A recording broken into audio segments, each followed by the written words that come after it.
questions about the future of compulsory figures in Olympic and international competition.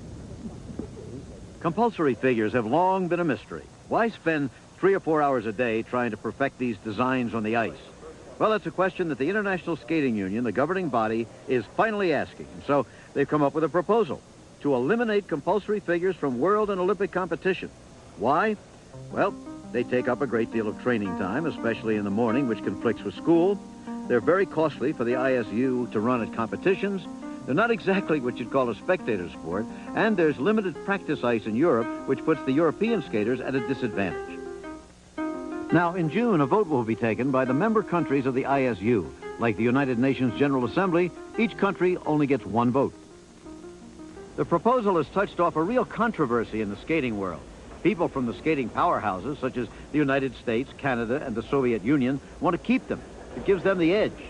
On the other hand, countries with skaters who are held back by weak figures are for dropping them. But the issue goes far deeper. People are finally asking, what's the role that figures play in skating?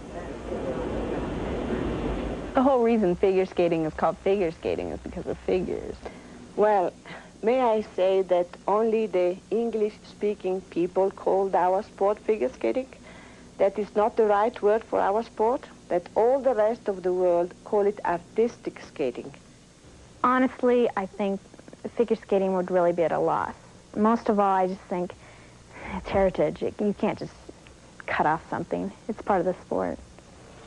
Not only are they a tradition dating back to the wonderful designs of Gillis Craftron's era, but sides are now drawn and emotions run high over the debate as to whether or not figures are only an art form in themselves or the very foundation for skating, like the scales of the piano, providing the basic skills for free skating, body awareness, and the edge control so crucial to skating. My major thing now with my students is that these kids realize that without compulsory figures, there would be no jumps.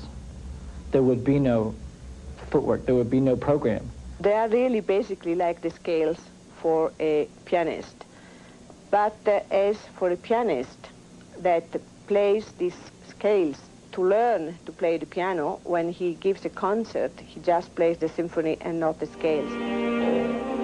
And the argument has been made that ice dancers and pair skaters who do not do compulsory figures are still very good skaters. But even so, the biggest concern to most skaters and coaches is how it will affect the quality of free skating and what direction skating will go without them. I think definitely if you drop figures, you're going to find a different kind of sport. I think it's going to go professional. Who knows what the economic ramifications are going to be. I mean, coaches aren't going to be teaching as many lessons. Rinks aren't going to be selling as many hours of ice time. It could really hurt the sport. It could kill the sport. The ISU, being, you know, what they are, they don't care. You know, it's just, it costs them money to have figures at a championship. They don't care what it does to the rest of the sport, as long as they can have another cocktail party.